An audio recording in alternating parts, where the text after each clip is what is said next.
Livre des Proverbes, chapitre 20. Le vin est moqueur, les boissons fortes sont tumultueuses, quiconque en fait excès n'est pas sage. La terreur qu'inspire le roi est comme le rugissement d'un lion, celui qui l'irrite pêche contre lui-même. C'est une gloire pour l'homme de s'abstenir des querelles, mais tout insensé se livre à l'emportement. À cause du froid, le paresseux ne laboure pas.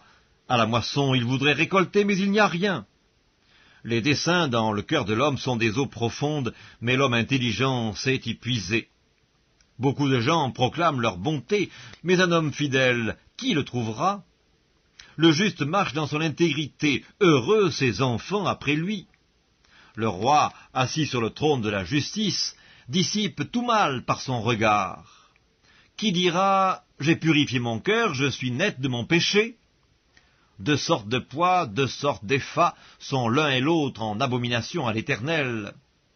L'enfant laisse déjà voir par ses actions si sa conduite sera pure et droite. L'oreille qui entend et l'œil qui voit, c'est l'Éternel qui les a faits l'un et l'autre. N'aime pas le sommeil, de peur que tu ne deviennes pauvre. Ouvre les yeux, tu seras rassasié de pain. Mauvais, mauvais, dit l'acheteur, et en s'en allant, il se félicite. Il y a de l'or et beaucoup de perles, mais les lèvres savantes sont un objet précieux. Prends son vêtement, car il a cautionné autrui, exige de lui des gages à cause des étrangers. Le pain du mensonge est doux à l'homme, et plus tard sa bouche est remplie de gravier.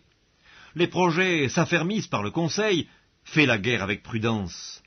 Celui qui répand la calomnie dévoile les secrets, ne te mêle pas avec celui qui ouvre ses lèvres. Si quelqu'un maudit son père et sa mère, sa lampe s'éteindra au milieu des ténèbres. Un héritage promptement acquis dès l'origine ne sera pas béni quand viendra la fin.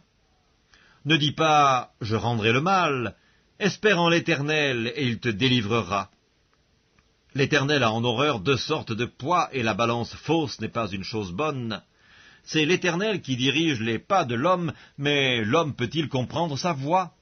C'est un piège pour l'homme que de prendre à la légère un engagement sacré et de ne réfléchir qu'après avoir fait un vœu. Un roi sage dissipe les méchants et fait passer sur eux la roue. Le souffle de l'homme est une lampe de l'Éternel, il pénètre jusqu'au fond des entrailles. La bonté et la fidélité gardent le roi, et il soutient son trône par la bonté.